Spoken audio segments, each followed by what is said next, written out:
무두셀라를 아십니까? 무두셀라에 대한 성경의 기록은 창세기 5장 25절에서 27절까지에 있는데 이렇게 되어 있습니다. 무두셀라는 187세에 라멕을 낳았고 라멕을 낳은 후 782년을 지내며 자녀를 낳았으며 그는 969세를 향수하고 죽었더라. 아마 성경에서 제일 오래 산 사람 정도로 알고 계시기가 쉬울 겁니다. 신학자들조차도 그에 대한 일반적인 평가는 다음과 같습니다. 자녀를 낳다가 죽었다는 기록으로 끝나고 있다. 그의 공로나 업적이나 인격의 감화나 모범적인 신앙 등 아무런 언급이 없는 쓸쓸한 인생의 이력을 보게 된다. 사람은 얼마나 오래 살았는가 보다 어떻게 살았고 무엇을 했느냐가 중요하다. 무두셀라는 많은 세월을 낭비하고 의미 없이 세상을 산 것 같다 라고 평합니다. 그런데 과연 그러할까요?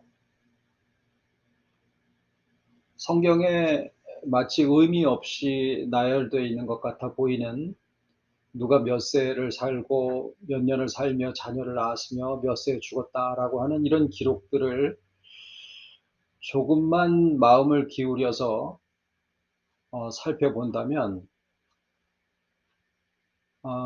그런 그 숫자로부터 우리는 무두셀라의 일생의 중요한 점들을 발견할 수도 있습니다. 한번 살펴보겠습니다.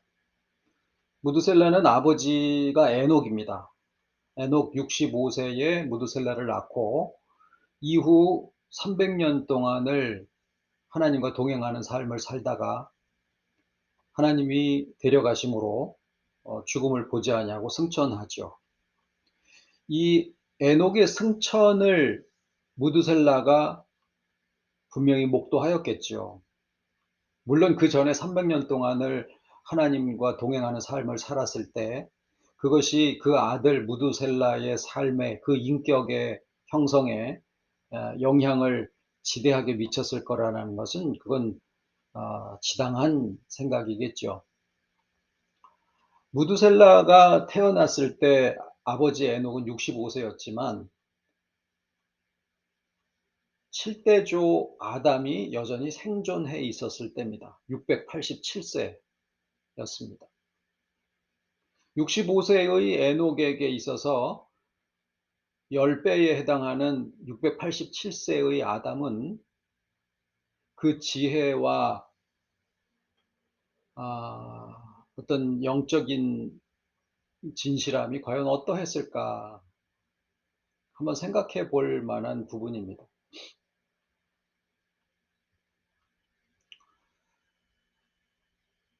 에녹이 승천한 이후에 369세 됐을 때 무두셀라가 라멕을 낳습니다.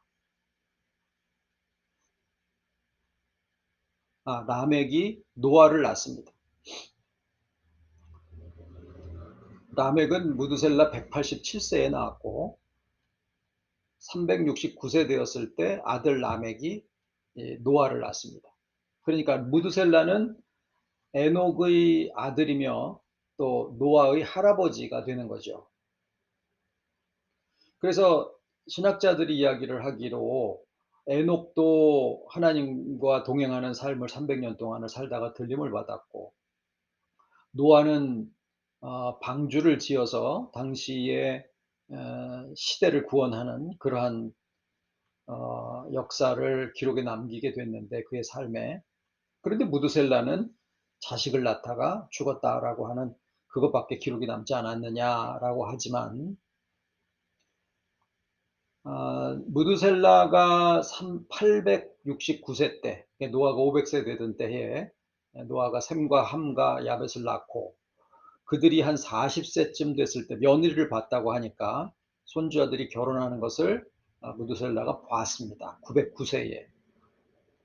그리고 아주 중요한 것은 노아가 방주를 다 완성을 해서 약 60년 정도 걸렸습니다. 그래서 홍수가 오기 시작하면서 이제 막 방주에 방주가 물에 떠오르게 되는 그 해에 무두셀라가 일생을 마감을 하고 소천을 합니다. 즉, 무두셀라는 노아가 방주를 다 완성하는 것을 목도하고, 그리고 안심하면서 아마 일생을 마치지 않았겠느냐. 물론 아들 라멕은 무두셀라보다 5년 먼저 세상을 떠납니다. 즉, 노아가 방주를 지을 때 아들 셋, 며느리 셋, 그 다음에 아내 8사람만 방주에 들어간 것은 사실이지만, 그 방주를 짓고 있던 60년 정도의 그 기간 동안에 아버지 라멕과 할아버지 무두셀라가 그 모든 과정을 다 함께 했다라는 사실을 우리는 이 숫자에서부터 발견을 할 수 있게 됩니다. 아담에서 에녹으로 또 노아로 이어지는 이런 신앙의 계승은 무두셀라나 라멕이 없었다면 있을 수 없을 거라고 생각을 합니다. 아버지 에녹의 동행의 삶과 승천을 목도한 무두셀라가 그저 자식만 낳다가 오래 살다가 죽는 삶을 살았다라고만은 볼 수가 없다라는 거죠. 노아가 방주를 짓는 동안에 무두셀라와 라멕은 그 현장에 함께 하였고, 무두셀라는 방주의 완성을 목도한 후에 세상을 떠나게 됩니다. 이처럼 성경에 기록된 내용은 그것이 마치 의미 없는 숫자들의 나열처럼 보일지라도 그런 것들을 통해서 표면적으로 드러나지 않은, 기록되어지지 않은 사실들을 알 수 있게 해주는 실마리를 제공을 해줍니다. 모든 책에는 그 책의 목차들이 있죠. 마찬가지로 성경에도 목차들이 있는데, 우리가 아는 바대로 창세기, 마태복음, 요한계시록 이런 것들은 그 책을 저술한 그 저자들이 붙인 게 아닙니다. 성경 자체가, 그 기록 자체가 품고 있는 목차가 있는데, 그게 바로 뭐냐면 족보입니다. 그래서 성경을 공부하는 여러 가지 방법들이 있지만, 이 족보를 공부를 하는 것은 성경 전체의 맥을 잡을 수 있게 해주는 아주 유용한 도구가 됩니다.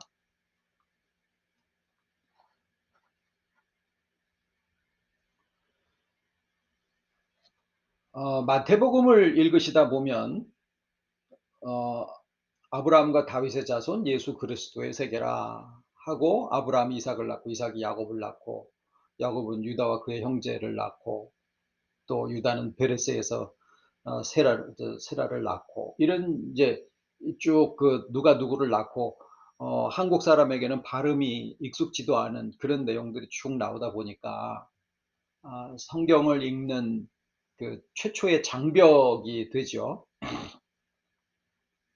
그걸 우리가 이제 예수님의 족보라고 합니다. 그런데 그 외에도 성경에는 여러 가지 그 조각 족보들이 있습니다. 그러니까 처음부터 끝까지를 한 족보로 쭉 연결해서 기록된 것이 아니고, 이렇게 조금씩 한 10대, 뭐 4대, 뭐 이런 식으로 조각 족보들이 여기저기에 구성이 되어 있는데, 이런 그 조각 족보들을 모아서 예수님의 단일 족보를 만들어 본다라고 하는 것은 당연히 의미가 있는 작업이 되지 않을까 싶습니다.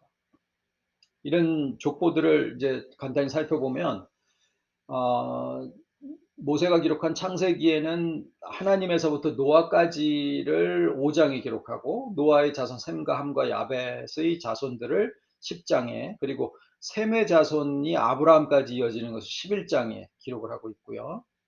또 바벨론으로 돌아온 에스라가 역대 상하를 기록할 때 아담에서부터 바벨론 귀환까지의 기록들, 또 다윗에서부터 바벨론 귀환까지 이런 기록을 하고 있고, 룻기에는 보아스의 윗대에서부터 베레스에서부터 다윗까지를 기록을 하고 있고요.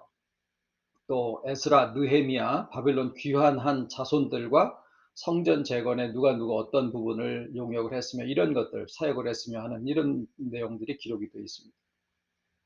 잘 아시다시피 마태복음 1장에는 아브라함에서부터 예수님까지의 족보가 기록이 되어 있고, 누가복음에는 3장에 거꾸로 예수님의 이상은 사람이 아는 바대로는 요셉이니 요셉은 또 그 이상 이렇게 쭉 올라가서 결국 예수님의 최초의 이상은 그 윗대는 아담이 아닌 하나님에게서부터 시작된다라고 하는 사실을 우리에게 알려주고 있습니다. 그런데 마태복음에서의 족보와 누가복음의 족보를 비교를 해 보신다라 그러면은 특히 바벨론으로 이거한 이후에 나타나는 그러한 예수님의 조상들의 이름이 서로 같지 않고 그 대수도 맞지 않는 사실을 우리가 발견을 하게 됩니다. 그래서 다음 시간에는 이 흩어진 조각 족보들을 모아서 예수님의 단일 족보를 만드는 그런 과정에 대한 말씀을 드리도록 하겠습니다.